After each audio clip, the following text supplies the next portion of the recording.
Fallahu ghafurur rahim.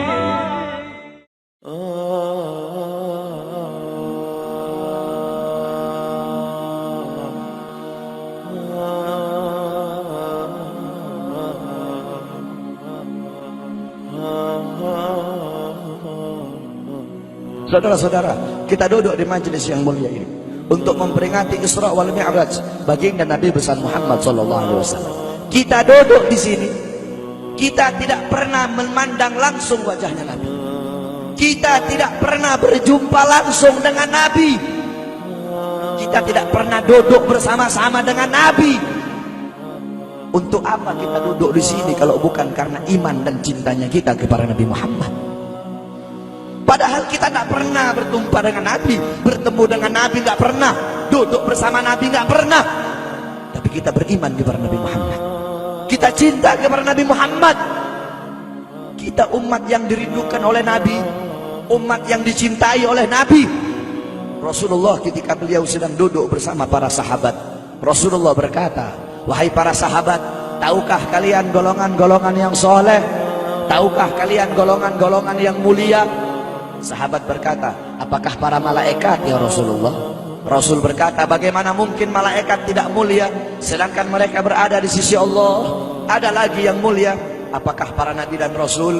Bagaimana mungkin nabi dan rasul tidak mulia sedangkan Allah menurunkan wahyu untuk mereka? Ada lagi yang mulia. Apakah kami ya Rasulullah? Bagaimana mungkin kalian para sahabatku tidak mulia sedangkan aku berada di tengah-tengah kalian? Ada lagi yang mulia." Sahabat, "Allah dan engkau yang lebih tahu ya Rasul." Rasulullah menundukkan kepala, Nabi Muhammad menundukkan kepala. Dari kedua pelupuk mata beliau mengeluarkan air mata, membasahi pipi beliau sampai ke janggutnya beliau. Beliau menundukkan kepala sambil menangis dan beliau berkata, "Golongan yang mulia ini, golongan yang soleh ini, mereka golongan-golongan yang adanya nanti di akhir zaman. Mereka tidak pernah duduk bersamaku. Mereka tidak pernah memandang wajahku. Mereka tidak pernah mendengar langsung kata-kataku. Akan tetapi mereka beriman kepadaku," kata Rasul. "Mereka umat yang aku rindukan. Mereka umat yang aku cintai. Tuba liman yarani wa amana bi, wa tuba summa tuba liman lam yarani wa amana bi." Sungguh beruntung orang-orang yang beriman kepadaku, kemudian orang-orang yang melihatku kemudian beriman kepadaku. Dan sungguh beruntung, dan sungguh beruntung, dan sungguh beruntung. 3 kali keberuntungan, 3 kali kemuliaan bagi orang-orang yang tidak pernah melihatku, akan tetapi mereka beriman kepadaku. Siapa? Kita umat Nabi Muhammad SAW. Kita tidak pernah memandang wajah Nabi, tidak pernah berkumpul dengan Nabi, tapi kita beriman kepada Nabi Muhammad. Apalagi kita umat Islam Indonesia. Umat Islam Indonesia, umat yang dicintai oleh Rasulullah. As-Sayyid Al-Habib Muhammad bin Ali Al-Maliki, ketika beliau berziarah ke makam Nabi Muhammad, dalam keadaan sadar beliau berjumpa langsung dengan Nabi Muhammad. Di belakang Nabi Muhammad ada ribuan orang. Habib Muhammad pun bertanya, "Ya Rasulullah, siapa yang ada di belakangmu ini ya Rasulullah? Ribuan orang ini, ribuan golongan ini, siapa ya Rasulullah?" Rasulullah berkata, "Ini mereka yang ada di belakangku. Mereka adalah umat Islam yang aku cintai. Mereka umat Islam yang ada di Indonesia," kata Rasulullah SAW. Kita dicintai oleh Rasul. Kenapa? Coba kita lihat di Indonesia, saudara-saudara.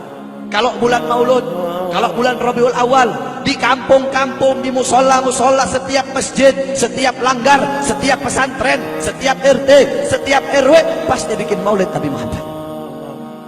Kalau udah bulan Rajab, setiap pesantren, musola, masjid, kampung, RT, RW pasti bikin Isra wal Mi'raj sebagai Nabi besar Muhammad. Negara-negara yang lain, tempat-tempat yang lain tidak seperti kita, saudara-saudara. Makanya kita menjadi umat yang dicintai oleh Rasul, umat yang dimuliakan oleh Nabi Muhammad, umat yang dirindukan oleh Nabi Muhammad SAW. Allah berkata dalam Al-Quran, "Laqad ja'akum rasulun min anfusikum azizun alaihi ma'anittum harisun alaikum bil mu'minina raufur rahim." Hei sekalian umat manusia, yang kaya, yang muda, yang tua, yang muda, yang kaya, yang miskin, mulai pejabat sampai rakyat, ulama sampai umat. Hei sekalian umat manusia, laqad ja'akum, telah sampai kepada kalian, telah datang kepada kalian rasulun, utusan Allah, min anfusikum, dari golongan kalian manusia, azizun alaihi ma anittum, sungguh berat baginya penderitaan yang kau alami, sungguh berat baginya kesusahan yang kau alami. Sebelum kalian susah, dia lebih dahulu susah. Sebelum kalian menderita, dia lebih dahulu menderita. Sebelum kalian menangis, dia lebih dahulu menangis. Sebelum kalian berdarah, dia lebih dahulu berdarah. Azizun alaihi ma antum, harisun alaikum, dia menjaga kalian, menjaga akidah kalian, keyakinan kalian, tauhid kalian, syariat kalian, salat kalian, agar kalian tidak menyimpang, agar kalian tidak tersesat, agar kalian tetap berada di jalannya Allah. Bil mu'minina raufur rahim, kepada orang-orang yang beriman beliau sangat cinta, beliau sangat sayang, beliau mencintaimu sebelum engkau mencintainya, beliau merindukanmu sebelum engkau merindukannya. Siapa beliau? Siapa dia? Dia adalah seorang manusia yang mengorbankan jiwanya, mengorbankan nyawanya, mengorbankan darah dan hartanya demi kita sebagai umat. Beliau kepanasan, kedinginan, 3 hari 3 malam makan, mengganjal perutnya dengan sebongkah batu. Perut suci beliau berbunyi. Kelaparan bukan untuk dirinya, kelaparan bukan untuk anak cucunya, kelaparan demi kita sebagai umat. Beliau seorang manusia yang pipinya pernah tertusuk duri sampai tembus ke sebelah demi kita sebagai umat. Beliau seorang manusia yang pernah wajah beliau dilempari kotoran demi kita sebagai umat. Lupakah kalian dengan air mata beliau yang menetes setiap malam demi kalian?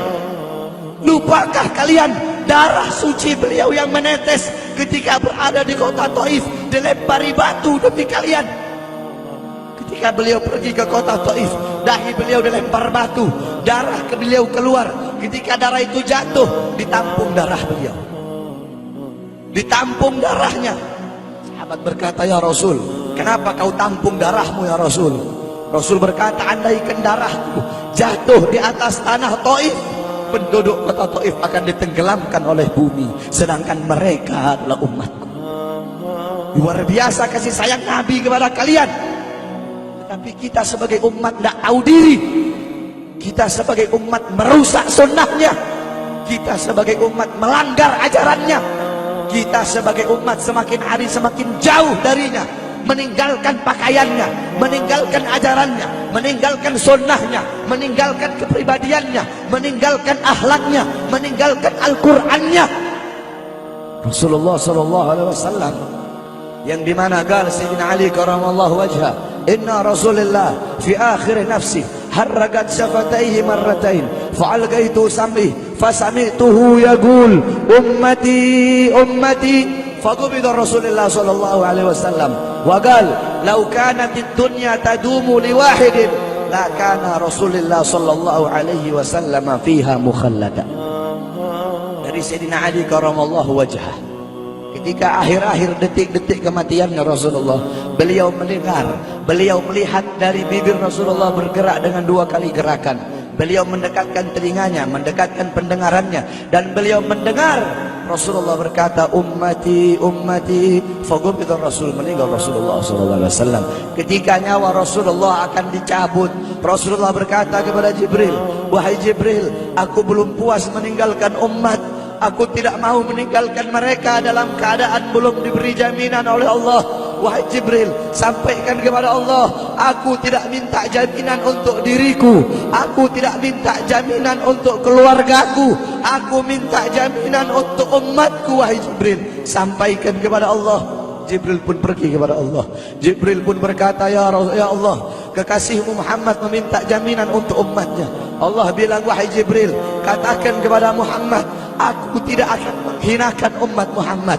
Basyirhu fa innahu awwalu nasin kharijum minal ardi idza bu'isu. Kemudian beliau ditarik lagi nyawa beliau, beliau berkata, Ya Khalil Israel, wahai kekasihku Israel, apakah seperti ini rasa sakit ketika dicabut nyawa? Israel berkata, iya ya Rasulullah, seperti inilah rasa sakit ketika dicabut nyawa ya Rasulullah. Ya Allah, biar aku menanggung sakratul maut seluruh umat. Ya Allah, mereka tidak akan kuat, mereka tidak akan sanggup. Aku nabi mereka, aku pemimpin mereka. Biar aku menanggung beban penderitaan sakratul maut mereka ya Allah. Biar aku menanggung sakratul maut umatku ya Allah. Di mana kita sebagai umat? Apa yang telah kita lakukan untuk Nabi Muhammad? Nabi berkorban untuk kita. Di saat detik-detik terakhir nafasnya, tidak memikirkan rasa sakitnya, tidak memikirkan pedihnya, tidak memikirkan beratnya. Beliau memikirkan nasib kita sebagai umat. Kelak di yaumil qiyamah, ketika para nabi dan para rasul berkata, nafsi nafsi, nafsi nafsi, diriku sendiri, jiwaku sendiri, aku urus urusanku sendiri, aku tidak bisa tolong kalian. Ketika para nabi dan rasul, mereka tidak bisa menolong kita. Rasulullah Muhammad ibni Abdullah, Nabi Muhammad bersujud kepada Allah, Nabi Muhammad bertekuk lutut, beliau bermohon kepada Allah. Beliau berkata, ya Allah, aku tidak minta pengampunan untuk diriku, wala Fatimah, wala Hamzah. Aku tidak minta pengampunan untuk Fatimah, aku tidak minta pengampunan untuk Hamzah. Aku cuma minta pengampunan untuk umatku ya Allah, untuk umatku ya Allah. Rasulullah tidak meminta pengampunan untuk dirinya, tidak meminta pengampunan untuk anaknya, tidak meminta pengampunan untuk paman bibinya, tidak meminta pengampunan untuk keluarga atau anak cucunya, tetapi beliau meminta pengampunan untuk kalian sebagai umat.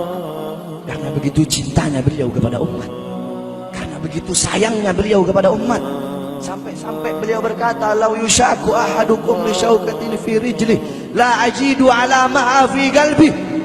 Andaikan kalian, salah satu dari kalian kakinya tertusuk duri, andaikan salah satu dari kita yang duduk di sini kaki kita ada yang terkena duri, pasti kita merasakan sakit. Apa kata Rasul? Maka aku tidak merasakan apa yang kalian rasakan, kecuali yang aku rasakan, sampai dalam hati aku rasakan rasa sakit kalian. Ya, bagaimana cintanya Rasul kepada kita? Apa yang sudah kita lakukan untuk Nabi? Sudahkah kita mengorbankan kedua mata kita untuk memandang hal-hal yang disukai oleh Nabi? Sudahkah mengorbankan kedua tangan kita memberi makan golongan-golongan yang dicintai oleh Nabi? Mengorbankan lidah kita untuk mendakwahkan, mensuarakan ajaran syiar Nabi?